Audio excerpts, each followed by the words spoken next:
T'est-il déjà arrivé que, malgré tous tes efforts, tu aies l'impression que ça ne compte pas? Tu es aimable, patient, loyal, tu comprends les autres, tu fais même attention à la façon dont tu écris pour ne pas sembler agressif. Mais tu envoies un message, et tu reçois une réponse froide, sèche, comme un coulant et dur directement dans ton âme. Tu mets tout ton cœur dans une relation, dans une amitié, ou même dans ton travail, et pourtant on te traite comme un figurant dans leur film. Peu importe à quel point tu essaies d'être ta meilleure version, il y a des gens qui te voient comme un objet jetable. Tu essaies de réparer ce qui est brisé, de parler, d'être rationnel, mais au fond tu le sais, tu ne fais que tenir une corde qui brûle entre tes mains. Aujourd'hui, je veux partager avec toi une façon de penser qui peut tout changer. Une idée si puissante qu'elle peut effacer des années de souffrance auto-infligée, déchirer ton rôle de tapis émotionnel et donner une valeur inestimable à ta paix intérieure. Et elle vient d'un homme qui connaissait les vérités profondes, Léon Tolstoï. Tolstoï, oui, l'écrivain russe aux livres interminables et aux phrases qui coupent comme des couteaux, a laissé une vérité qu'on n'oublie pas.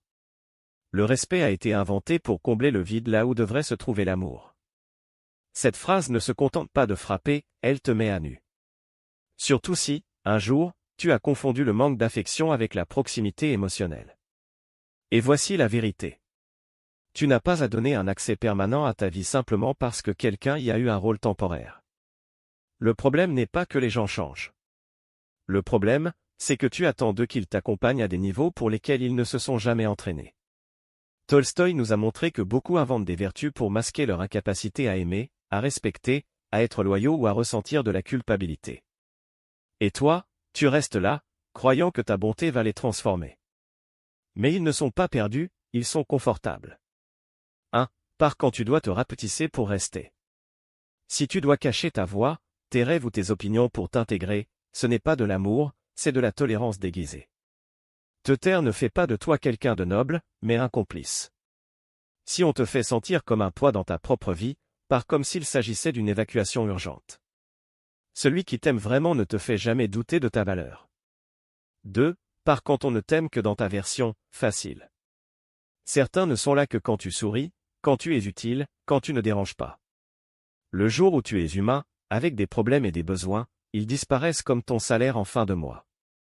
Le véritable amour ne se nourrit pas seulement de beaux moments, il exige de l'engagement même dans les jours gris. S'ils ne peuvent pas te retrouver à mi-chemin, arrête de courir des marathons pour eux. 3. Par quand tu es la seule personne à te battre pour le maintenir en vie. Tolstoï croyait que les relations se soutiennent par un effort mutuel. Si c'est toi qui portes tout, qui donne ton énergie et ta patience pendant qu'on te rend des miettes, tu es dans une usure unilatérale. Tu n'es ni leur thérapeute, ni leur punching ball, ni leur bouée de sauvetage.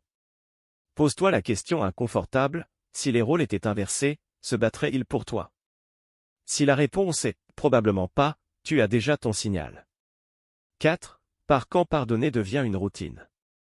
Pardonner est précieux, mais si tu dois le faire chaque semaine parce que l'autre ne change pas, ce n'est plus de l'amour, c'est de la dépendance déguisée.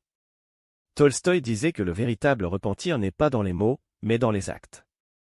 Donner une deuxième, troisième ou quatrième chance à quelqu'un qui n'a pas valorisé la première, c'est comme offrir des billets à quelqu'un qui les brûle toujours. 5. Par quand tu commences à te perdre toi-même. Tu le remarqueras dans les petits détails, tu ris moins, tu te remets plus en question, tu caches tes rêves parce que, ils ne comprendraient pas, et tu t'excuses même d'être toi. Ce n'est pas de l'amour, c'est l'usure de ton âme. Tu n'es pas en vie pour survivre à l'amour, mais pour grandir avec lui. Si, par quand ta loyauté devient une trahison envers toi-même. Beaucoup ne restent pas par amour, mais par peur, peur de recommencer à zéro, peur d'être celui qui part. Mais si tu es loyal à un souvenir et non à la réalité, tu es déjà seul. Tolstoï l'a dit clairement, vis pour la vérité, pas pour les apparences. Brûler un pont qui ne te ramène qu'à la douleur, ce n'est pas perdre, c'est te libérer. Maintenant, comment partir sans regarder en arrière? 1. Ne préviens pas. Tu n'as pas besoin d'un discours, d'un long message, ni d'une dernière conversation. Fais du silence ta clôture, et de la paix ton adieu. N'attends pas l'excuse qui ne viendra jamais, les gens admettent rarement qu'ils ont perdu quelque chose de précieux avant que ce ne soit plus là.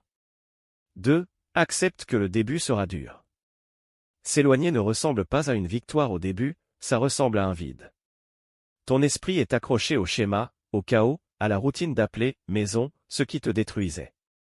Chaque fois que tu veux écrire ou vérifier leur réseau, rappelle-toi, ce n'est pas l'amour que tu cherches, c'est l'addiction qui essaie de raviver le passé. Réponds-lui, je ne reviens pas. 3. Crée une vie où ils n'ont plus leur place. Il ne suffit pas d'avancer, il faut s'améliorer. Choisis ta paix comme si c'était de l'air. Entoure-toi de ceux qui remplissent ta coupe, pas de ceux qui y percent des trous. Et souviens-toi, la meilleure vengeance n'est pas le succès, c'est de devenir irrélevant pour eux sans avoir besoin de dire un mot. 4. Coupe tout contact. Pas seulement au téléphone, aussi dans ton esprit, ton cœur, ta routine. Bloque, efface, lâche. La véritable douleur ne vient pas de les perdre, mais de l'illusion qu'ils étaient ta seule option d'amour ou de bonheur.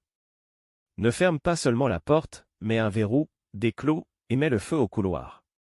5. Fais de la solitude ton ami. Il y aura des jours où tu regretteras leur attention, leur chaos, ou même la version brisée de toi qui existait avec eux. C'est normal de le ressentir, mais ne t'y accroche pas. Tolstoï disait que la vérité, comme l'or, se découvre en éliminant tout ce qui ne l'est pas. La solitude, c'est cette boue que tu nettoies pour retrouver ton éclat. 6. Élève tes standards si haut qu'ils intimident ton ancien toi. C'est ta renaissance. Si ta croissance ne t'oblige pas à laisser certaines personnes derrière toi, c'est que tu ne grandis pas assez. À partir de maintenant, si ça n'apporte pas la paix, ça ne reste pas. Si ça n'égale pas ton énergie, ça n'entre pas. Si ça joue, ça part tout seul. Parce que si une relation exige ton silence, ta culpabilité ou une dette émotionnelle, tu es déjà en train de perdre ton âme. Pars. De l'autre côté t'attend la version de toi qui a toujours voulu respirer, et qui te dira à voix basse. Enfin.